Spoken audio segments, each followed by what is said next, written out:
There we go. Okay, so what does that mean? Moving from stress to easeful living. Isn't that the most amazing kind of a picture in your mind? What does easeful living even mean? So let's start thinking about that as we get grounded. And Lori is going to lead us through a beautiful meditation to start. And I'm just going to introduce Lori. Lori Bartley provides a scaffold of safety, nurturing, and heart-centered guidance and support. She is a powerful healer, impactful nutrition and mindfulness coach, and engaging speaker. Her diverse background in hospice care has gifted Lori with an uncanny ability for depths of compassion. She goes by Zen Chick and offers a variety of practices to heal, restore, revive, and guide you to live a healthy, vibrant life. So we're going to start with Lori leading us in a beautiful little mindfulness few minutes to get grounded and set for our evening. Welcome, Lori. Thank you so much. Yeah, it's wonderful to see you all here. So to start tonight, I'm really honored and invite you to take a few moments to be mindful of where you are, be comfortable in the chairs that you're sitting in. Feel free to close your eyes if you choose, and simply take a very deep inhale and exhale, and sigh it out, and start feeling your back against the chair, fully supported, feeling your shoulders relaxing.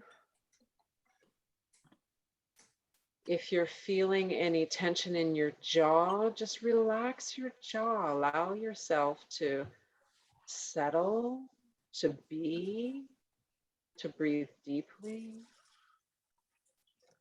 And just have curiosity, not judgment, but just be curious as to where in your body you hold your stress. Was it the shoulders? Is that feeling so much better now, juicier, butter, more buttery? Now that you've taken a moment to sink more into your chair or your pillow or whatever is supporting you, to have relaxed your jaw. And now pay attention and just relax your forehead. Let your eyes settle a little bit. Be comfortable.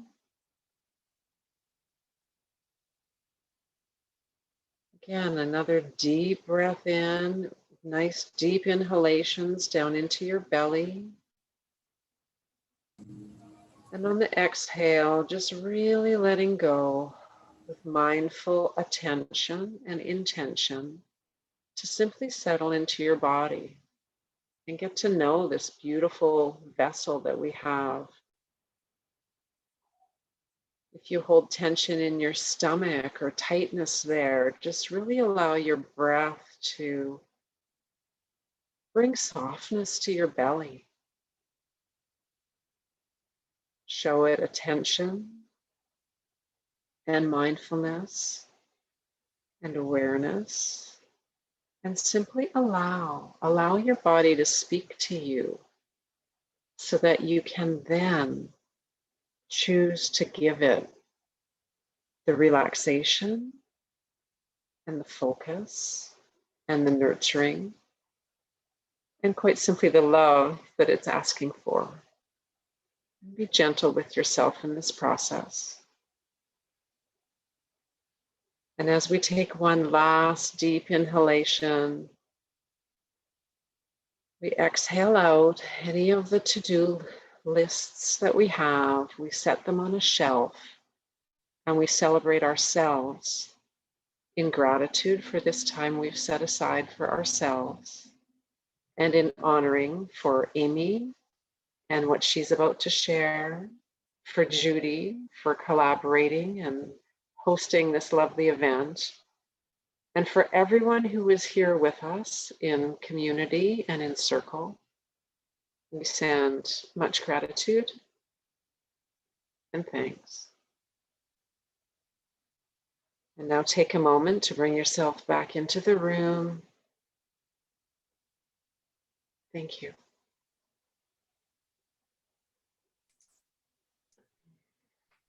Thank you, Lori. That was beautiful. Okay, I'm putting myself on mute. Okay. So our next speaker is Amy and Amy Riviere. And I've known Amy for many, many years since my kids were babies, I think, and they're 28 and 30. So that tells you how long. Amy's a recently retired RN who practiced for 37 years and is a registered clinical counselor, MA, and a senior Shackley senior coordinator who will share tips on mitigating stress in today's world. So Amy's going to share some really exciting stress tips and the psychological, or I should say, I can't say that word, the physiological damages that stress can do to the body and just some things that we can do to be more aware of that. So welcome, Amy. Thank you, Judy. I'm very grateful to be here. This has been challenging to put into a 10 or 15 minute presentation, all of this about stress, but Judy asked me to talk about the physiological aspects of stress. In other words, what happens to your body when you're facing stressors and how stress affects us on a physiological body level. It's an interesting topic, and I learned a lot through the research I did with this presentation. So I'm happy to share that with you. And hopefully you can take this information and apply it to how you perceive your life and how you handle the stressors that arise in your life so that you can learn a way to manage them perhaps a bit differently. And I think it's a very timely topic because even those of us who may be so fantastic at handling stress, we have been bombarded with stress after stress, particularly the last year or two. The pandemic has brought stresses that we don't ordinarily have to deal with. And so we've been put to the test, so-called, in how we manage our stress. So let's start off by talking what is stress, because it could be something very abstract rather than some physiological mechanism that goes on in your body. So what is stress? So stress is basically your body's reaction to a challenge or a demand, which normally invokes a feeling of emotional or physical tension. Okay. So when we're in contact with what we perceive as a stressor, automatically our nervous system responds. Okay. And this is largely an unconscious response. So the initial response happens on an unconscious level to a stressor, and the body has a response. But the body then creates a sensation. So the unconscious process takes place when we encounter a stressor, but the body then has a sensation someplace that you feel it. And then is when we have the response to the stress. And the neat thing about stress is that it's a biological configuration in our bodies that was put there by whoever created us right from the start so that it protects us from danger. Okay. So years ago, when people were living in a different fashion and were out more in the wild with wild animals and with all kinds of things that could hurt them and attack them in that sense, they needed a quick way to get away from that.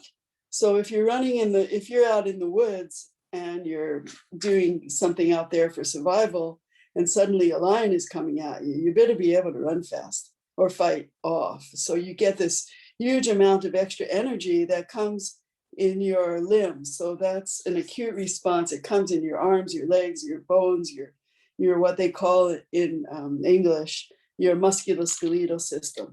So this is a honest reaction to stress, and we're hardwired for this. That's called your acute stress response. But the other part is the relaxation. Okay, so we have what's called we have the nervous system, and it's made of two branches. So one branch is what I was just describing, which is the sympathetic branch, which reacts to this kind of acute stress. And then we have the parasympathetic. And the thing about the parasympathetic is that the parasympathetic helps us to relax. So while the sympathetic ramps us up to fight off stressors, it's a fight and flight response, The parasympathetic does the opposite. So with the parasympathetic, we breathe deeper, like Lori just showed us. We relax. We want to take a bath. We eat. Digestion is a parasympathetic response, okay? So when we're relaxing, then the parasympathetic system is working for us. So ideally in our bodies, we have these two systems, and one is necessary for quick action and the other is necessary for relaxation. And when they both operate well, they create a balance. So we move, we get our adrenal glands going, we get our heart pumping, and then we come down and we relax. At the end of the day, we read a book, we take a bath, we do something. So the problem that has happened with advanced civilization, which is what we're in, is that we have developed kind of an overuse of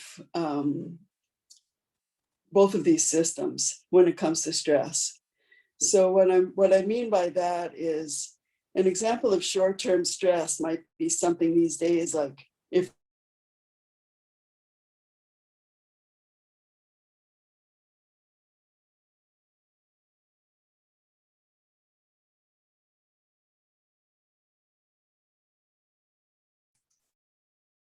Well, we must have had an internet freeze. Are you there, Amy? Can you hear us?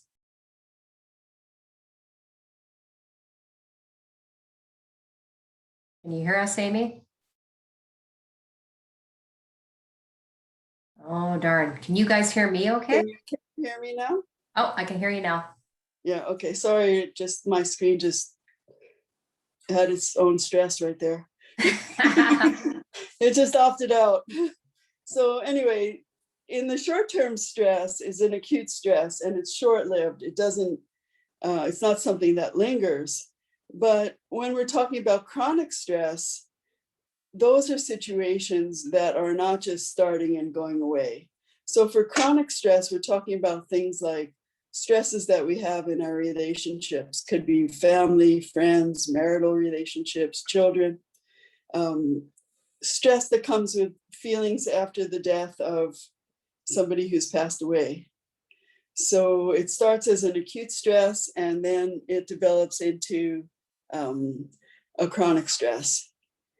And other stressors that have been present over this past year, things like losing a job, having to switch to working at home, having irregular shift work, not knowing if you can count on your finances from your work. So there's the financial stress, somebody who's dealing with chronic disabilities. So their children may be sick or their parents may be sick or they may have a chronic illness. These are what are known as chronic stressors, okay? And what happens in the body when you're affected by a chronic stressor is that different hormones are sent out. So in acute stress, the hormone involved is mostly adrenaline or epinephrine, which makes you fight or flight. But in chronic stress, the cortisol hormone is what gets sent out, okay? Now, cortisol has a similar purpose to the adrenaline, believe it or not, in that the cortisol also has as its purpose to activate more energy, to give us more energy quickly, okay?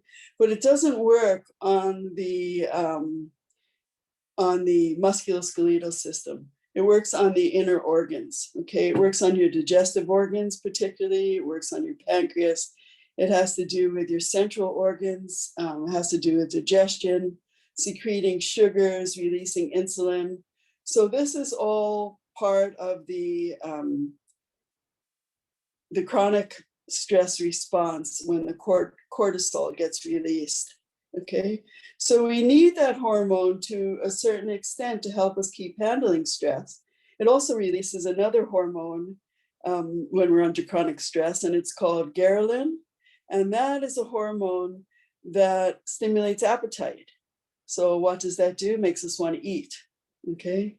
So too much cortisol will keep us eating and overeating, okay? Whereas an acute stressor and the adrenaline, we lose our appetite because we don't want to be eating if we're running away from a tiger, okay? So there's a big difference in how these different hormones affect our body. And the problem with the cortisol is that it's good also in the short term, its purpose, but when it keeps on reacting over and over again, that's when you get a chronic depletion, okay? And your organs get depleted, particularly your digestive organs. You can become insulin resistant because you're always releasing this insulin to balance your sugars. So these hormones are in a very delicate balance. And the really awesome part of this is that they're meant to work so beautifully in our bodies. But if we think we have no control over it, and we just let all of this run wild in us, then we're subject to the negative effects of it. And society is just full of this. So we don't fault ourselves because so much of it is unconscious, but we want to become conscious of what can we do about this. So some other hormones that could come into play that mitigate some of this are your endorphins. Those are your feel-good hormones, okay? And those get activated, for instance, when you're exercising. If you go out for a brisk walk, if you run, if you do some other forms of exercise at the gym, you get your endorphins going. This helps to relax these kinds of stress hormones from keep on repeating themselves, okay? So unfortunately, also, if we perceive things as acute stress, and we keep perceiving things as acute stress when they may or may not be, then the body starts to kind of ignore the acute stress response on that, and that turns into chronic stress. And so the release of cortisol becomes more predominant because it's kind of saying, well, that's not, you keep doing this, and so this is what I'm going to give you rather than the other. And also if you keep on reacting to acute stress, you could end up with exhaustion because it affects your adrenal glands. You end up with a type of burnout from that. So because the cortisol works with the digestive system, it's also a source of why we start to store belly fat, okay? Because we've got all this sugar. The cortisol is like telling your body to release sugar, and you don't need all that sugar, and maybe your insulin isn't working that well to regulate it, and so it turns into fat. And because it's a reaction to the cortisol, it collects around your abdomen, which is where the sugar should have been doing its work. So what do we do about all of this? I don't know, does it sound overwhelming? What I'm suggesting is that the first step is awareness, okay? And looking at what are our stressors and how do we respond to them. So I see there's some things in the chat about where you are at a scale of 1 to 10, okay? So I'd like to ask you if you can rate now not only what your stress level is at this moment, but on a daily basis, what stress level do you think you have? So if you look at your work week, or you look at your typical week, how much stress do you generally operate with, okay? And the next question that you could ask yourself is, what do you think is a good stress level for you to be at? Okay, because the way the world is and the way that we operate and where we're at with ourselves and our relationships, etc., we're not going to be zero stress. Stress is a motivator. It gets us doing things. So you may say, oh, my stress should be zero, but really, where would you be happy? What level would you like your stress to be at? Okay. And I'm going to write after a bit in the chat, I'm going to write a few questions that you can ask yourself on what I would call your stress profile. So if you just, this is just you for yourself, nobody else has to see it. And it's going to be some exercises looking at sources of acute stress for you and chronic stress, as well as one of the things about stress is we tend to feel things as stressful if we don't feel we have control of them. Okay. So when COVID was floating around right at the beginning, we didn't know what it was or how bad it was going to be, etc. A lot of people under a lot of stress because it's out of their control. It's this virus that's coming potentially attacking people. So that's very high stress because it's out of our control. But other things that are happening in your life, it's important if you react continually in a very stressful way that you ask yourself, how much of this actually is in my control? What's in your control, you can learn new management ways, but some of it may be out of your control. What other people are doing, what the world is doing, you know, whether Donald Trump is president again, a lot of that is out of your control. Okay. So the weather, you know, if you're going to be upset because it's snowing out and you wanted to take your car out, you know, you don't have control of that, but you have control of your response to that. So we're looking at how can we respond differently to the things, and are they in our control or are they out of our control? So that's just a little bit that I thought of sharing with you all. And I hope you've enjoyed the presentation. So that's my part for tonight. Thank you. Amy, that was awesome. Thank you. I took lots of notes. I found that very fascinating about the delicate balance of the hormones and how, you know, that affects your cortisol levels, which affects your weight gain, which tends to always go to belly fat. So, you know, we've often heard that, right? Like your cortisol levels get too high and then it affects your adrenal glands and then you're burnt out and then you have weight gain, it affects your blood sugar. Like it's just this little sort of vicious circle that goes around and everything is related. So thank you so much for pointing all that out. And please feel free, everybody, to post your comments in the chat or questions for Amy, but also answers to the questions. If you're not sure how to work the chat, it's at the bottom of your screen and there should be a chat box and you just click on that. And that gives you the ability to type in any answers or questions. So we'd love to hear from you on a scale of 1 to 10. Where do you feel you're currently at with your stress level? And, you know, like on a daily basis, like Amy said, not just how you are right now, because we had this beautiful meditation with Lori, we had this wonderful stress talk. Maybe we're feeling pretty good right now. So, but where are you at on a daily basis when you think about your normal day-to-day activities? And, you know, also what is a good stress level for you to be at? Do you feel, I mean, if we're at a 10, obviously that's not a choice level to be, but where is the comfortable level that you see yourself as a goal to be at? Amy, do you have anything else you wanted to add? Yeah, I just have one thing from what you just said, Judy, which is lots of times people think, oh, if I change my diet, then this will change that whole cycle in terms of belly fat and the whole sort of metabolic syndrome that you hear about. And the fact is that stress, you know, what I've learned from this is that stress plays a huge part in setting off all of this.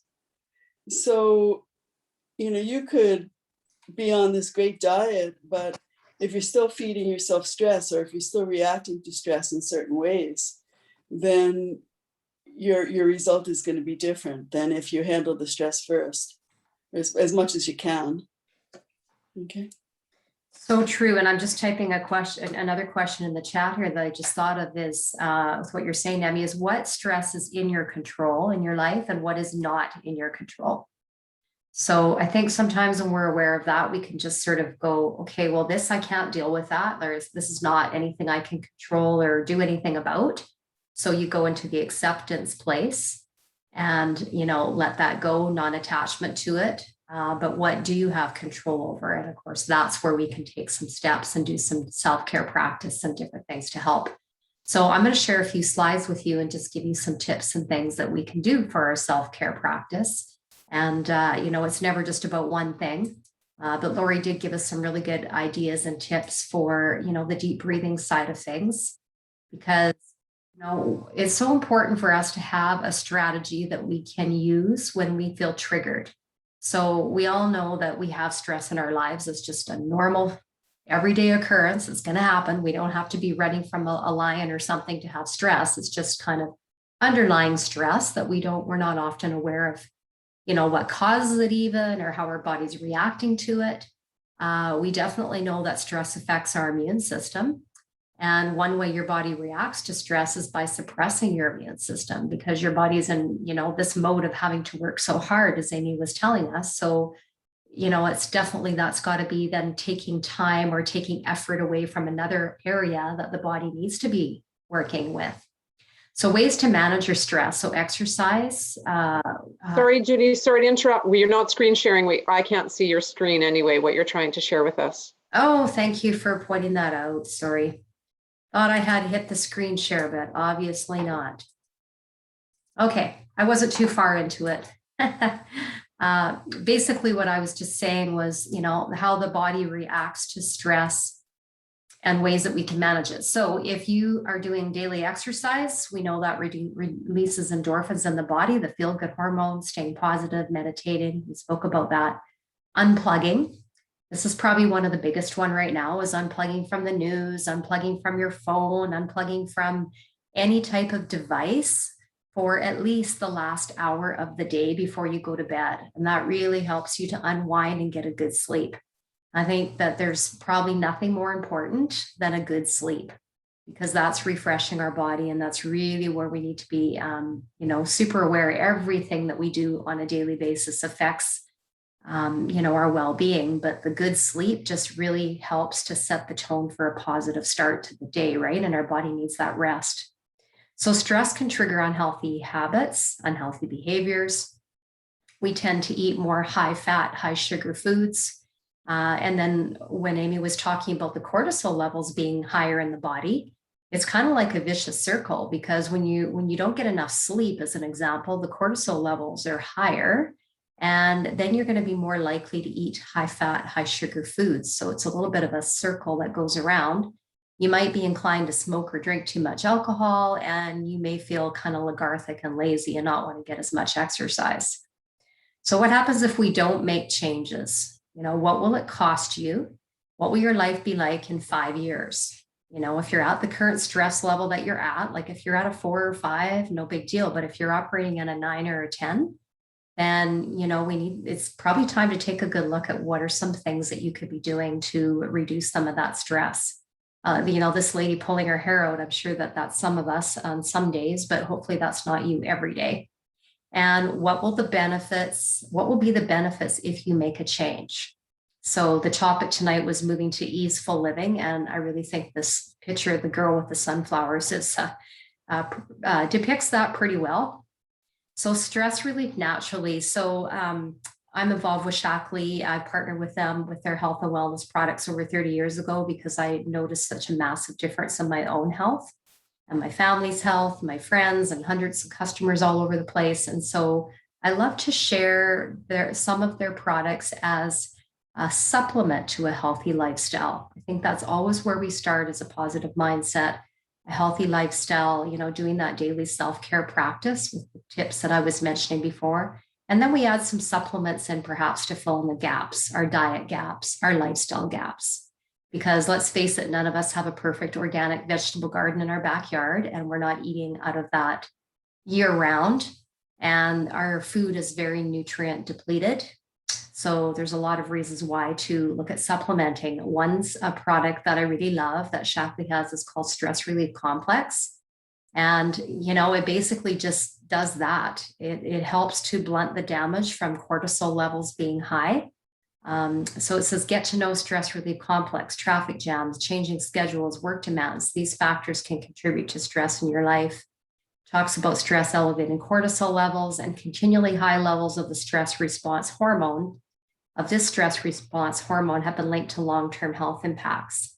So one thing that's really awesome about Shakti products is they harness the power of nature, unleashed by science. The products are safe, proven, and guaranteed, and 100%, money back guarantee on everything. So I really like this stress relief complex to just take with, and it doesn't make you feel drowsy. It just makes you feel calm. It also is very good as a muscle relaxant, because what happens when we're really stressed, our muscles tense up typically. So protect yourself this spring. I see that there's this really nice little red line drawn across my screen. I have no idea where that came from, but I guess I'm supposed to highlight those areas. So if you're looking at my slides, this is quite a funny little squiggly red line. So protect yourself this spring with a lifestyle reset. So what does that mean? We're all about helping people to create the healthiest plan for them that's customized to what your needs are. So I like to talk about a 30-day wellness plan, because I don't think that any of our changes happen overnight. It's going to take at least 30 days to shift some habits, and probably a little bit more like 60 days. But a 30-day wellness plan is a good place to start. And a 7-day healthy cleanse is great. It's a plant-based cleanse, and meal plans and recipes and coaching. There's a private Facebook community. All this is provided when you do a 7-day cleanse, which is part of a 30-day wellness plan. It includes lifestyle, diet, fitness, and mindset tips, because those are all important, as we were discussing so far. Accountability and prizes. There's a current reset challenge on. So there's lots of really cool things that are happening to support you in a fun way, to keep you accountable and to encourage you to keep going.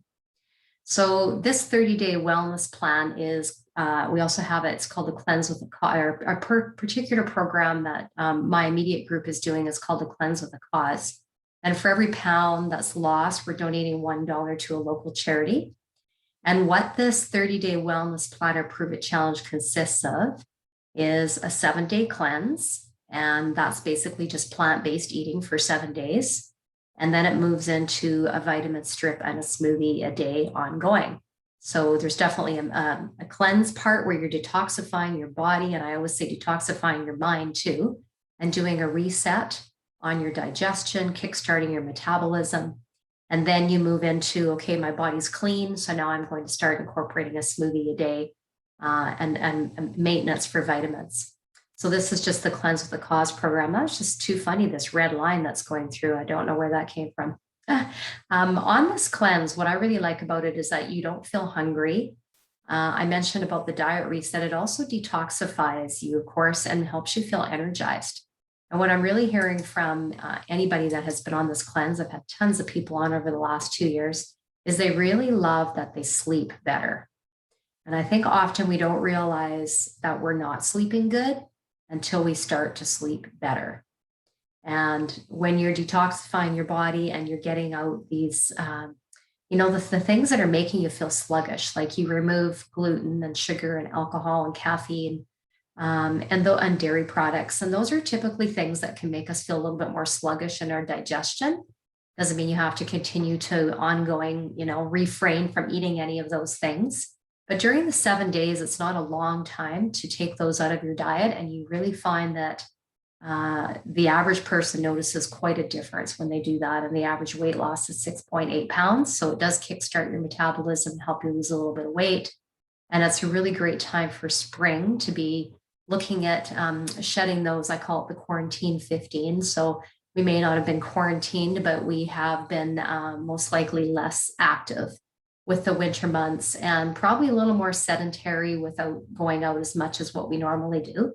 So I hope that every day you're taking time for self-care and you're doing some type of meditation or deep breathing exercise. You're, really paying attention to what you're eating and trying to eat more plant-based, supplementing your diet to fill in the gaps, and doing that daily self-care practice. So whatever that looks like for you, I hope that it's happening every day, even if you're just taking 30 minutes a day, that's better than nothing, right? So that's what I wanted to share mainly on, some other sort of ways to wrap up what you can do for lifestyle tips and things. One question that I wanted to start a conversation around this evening is, what are some of the stressors you've had to deal with this past year? And I know that's a bit of a loaded question, but consider that, and we'll just open it up for some sharing. And if you want to share anything, you can unmute yourself. You can also type in the chat. We had some questions there. What was your stress level on a daily basis? What do you think a good stress level for you is? And also, what stress is in your control and what is out of your control? So those are all just kind of things to think about. And we'd love to hear from you, because this is a community of people that just want to support each other in a very caring, loving, and heart-centered way. It's not a therapy session or anything. It's educational, and it's a way for us ladies to connect with each other in a very, heartfelt way. And I'm going to pause the recording because I don't want any sharing recorded. I want everybody to understand that whatever they want to share anything, that it's just going to stay here with us. So